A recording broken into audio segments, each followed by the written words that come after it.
Baghdad میں ایک بزرگ تھے تو درزیوں کا کام کرتے تھے. اللہ کے نبی حضرت ادریس علیہ السلام بھی درزیوں کا کام کرتے تھے. خوش ہوئے نا بات سن کے؟ پیشہ کوئی بھی برا نہیں. ایک برا ہے وہ ہے ہاتھ پھیلانا. اس کے علاوہ کوئی پیشہ برا یہ برا نہیں، یہ ہاتھ پھیلانا برا ہے. حضرت شیخ محمد بن حسن کہتے ہیں کہ وہ بزرگ جو تھے نا، امام غزالی نے لکھا ہے، وہ درزیوں کا کام کرتے تھے تو اس زمانے میں نا کھوٹا سکہ بھی کبھی کبھی آ جاتا تھا. کھوٹا سکہ پرانے لوگوں کو تو پتہ ہوگا، چلو نوجوانوں کو بتا دیتا ہوں. چاندی کے سکے ہوتے تھے تو اوپر سے جب وہ کھس جاتا تھا نا نمبر، تو اس کو کہتے تھے اب کھوٹا ہو گیا. کیوں جی بزرگوں ایسے ہی ہے، وہ کھس جاتا تھا تو کہتے تھے سکہ، تو وہ چلتا نہیں تھا کہیں بھی. تو وہ بابا جی کی دکان مشہور ہو گئی تھی کہ وہاں کھوٹے سکے بھی چل جاتے، لوگ دے آتے تھے کھوٹے سکے. بہت سارے لوگ دے دیتے، بابا جی چپ کر کے قبول کر لیتے. مشہور ہو گیا، جو بھی جاتا کھوٹے سکے دے آتا، بابا جی قبول کر لیتے. پھر شام کو نا گھوڑے پہ بیٹھ کے جاتے اور دریا میں بہا. ایک دن کچھ بندے کھوٹے سکے لے کے آ گئے تو بابا جی ابھی مصلے پہ تھے، نماز پڑھ رہے تھے. تو بیٹے نے کپڑے دیے تو کھوٹے سکے وصول کیے. تو وہ کھوٹے سکے دینے والا شخص کھوٹے سکے دے رہا تھا تو وہ بچہ کہنے لگا تم نے بڑی عرصہ بیوقوف بنایا میرے ابا کو، کھوٹے سکے دے لے جاؤ. کہنے لگا تمہیں واقعی نہیں پتہ چلتا کھوٹے ہیں؟ کہا ابا جی کا نہیں مجھے پتا، پر مجھے تو پتا ہے نا. اور میرا ابا شام کو کھول کے دیکھتا ہے تو پھر جو کھوٹے کھوٹے ہوتے ہیں انہیں دریا میں بہا کے آتا ہے. لے جاؤ اپنے. اتنی دیر میں بزرگ نماز سے فارغ ہوئے، کہنے لگے نہیں نہیں بیٹے رکھ لے، کھوٹے ہی رکھ لے. سننا بات. کہا جناب کیوں؟ فرمانے لگے میں کھوٹے اس لیے رکھ لیتا ہوں کہ لوگوں نے پیسوں میں ملا کے دوسروں کو بھی تو دینے ہیں نا. تو میں چاہتا ہوں چلو باقی لوگ نقصان سے بچ جائیں، ہمارا تو گزارا ہو ہی رہا ہے، باقی لوگ نقصان سے بچ جائیں. اور فرمایا پھر میں شام کو جا کے دریا میں ڈال کے آتا ہوں کہ کہیں میری اولاد بھی ان کو آگے نہ چلا دے. میں چاہتا ہوں کہ اور لوگ اس کام سے بچ جائیں.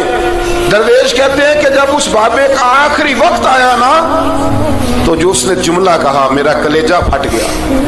آخری وقت جو اس نے دعا مانگی تو فرماتے ہیں میرے اندر وجد اور کیف کی صورت پیدا ہو گئی.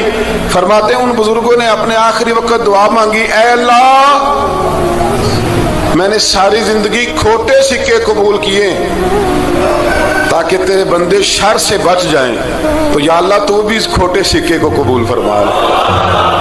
اللہ میں نے کھوٹے سکے قبول کیے، کھوٹے، تاکہ تیرے بندے تکلیف سے بچ جائیں. تو مالک میں بھی کھوٹا ہی ہوں، اللہ تو بھی اس کھوٹے کو قبول فرما لے. اور یہ دعا مانگ کے نا تو کبھی روتے کبھی ہنستے.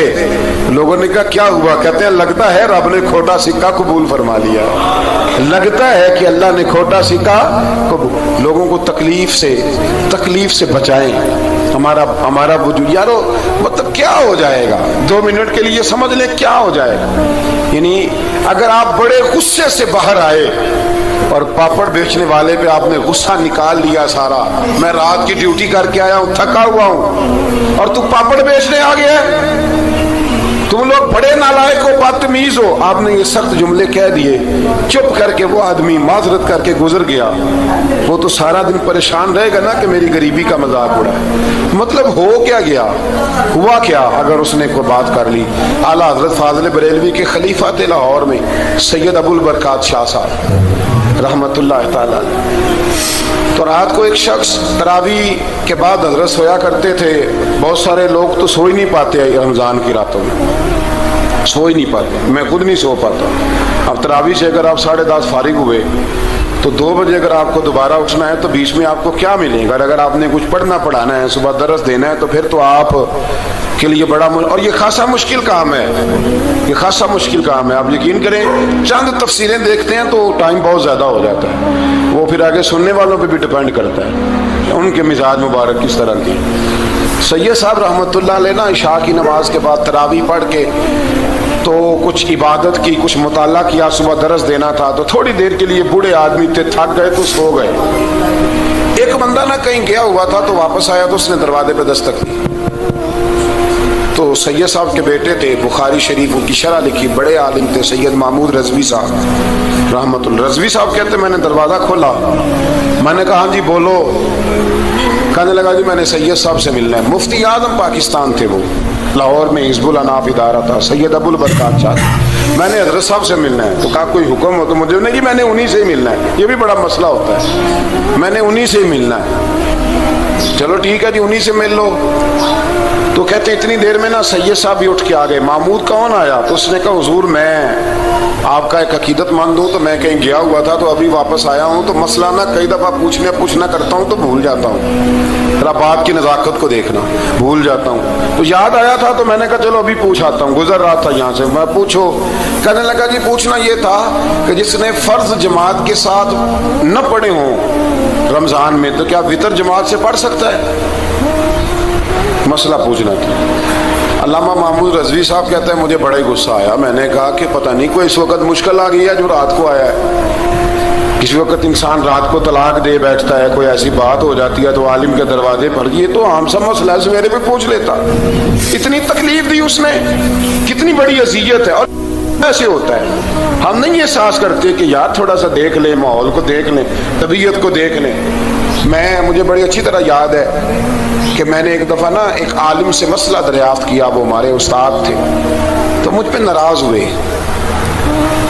میں بڑا پریشان ہوا کہ پوچھی تو میں نے دین کی بات دی, تو استاد ہی ناراض ہو گئے. استاد واپس آیا تو یہ کہنے لگے تمہیں پتہ ہے میں شوگر کا مریض ہوں. میں بڑی تکلیف میں تھا اور میں نے نماز کے لیے میں جلدی کیوں اٹھ کے چلا گیا تھا, میں نے ایک روٹی کھانی تھی, مجھے کچھ ہو رہا تھا.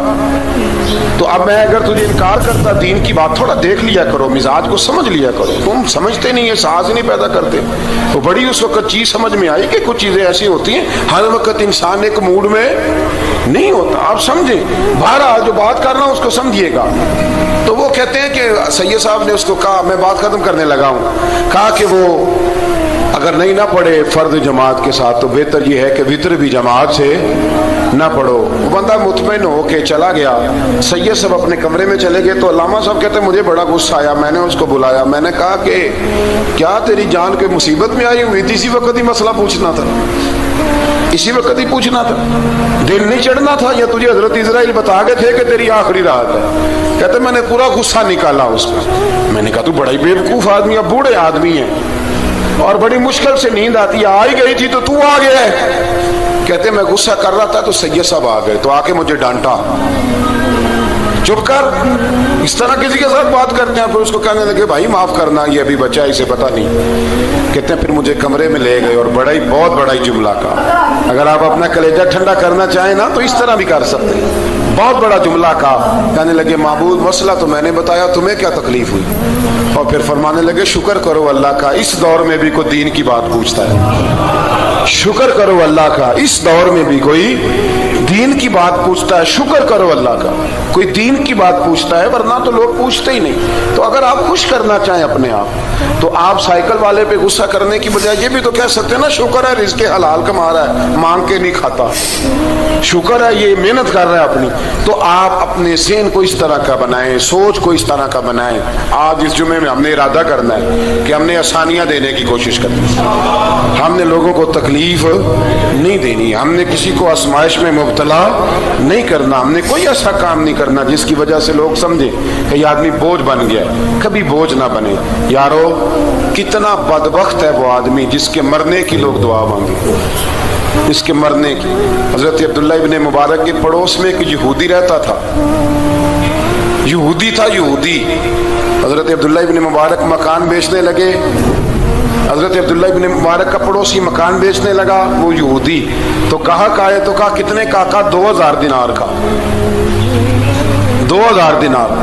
تو انہوں نے کہا کہ اس گلی میں اس محلے میں تو 1000 دینار کا مکان ہے, تو تیرا 2 کا کیوں ہے؟ کہنے لگے 1000 میرے مکان کا اور 1000 عبداللہ ابن مبارک کے پڑوسی ہونے کا.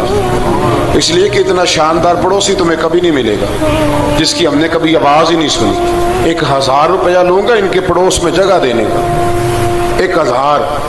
تو وہ شخص کہنے لگا یہ تو نے عجیب بات کر دی, حالانکہ تو یہودی ہے, یہ تو نے عجیب بات کر دی. تو کہنے لگا 3 دن میری گلی میں آ کے رہ, تو دعائیں مانگے گا کہ یا اللہ میں یہیں رہنا چاہتا ہوں. وہ دعائیں مانگے گا کہ اتنا اچھا انسان, اتنا خیال رکھنے والا, اتنا خیال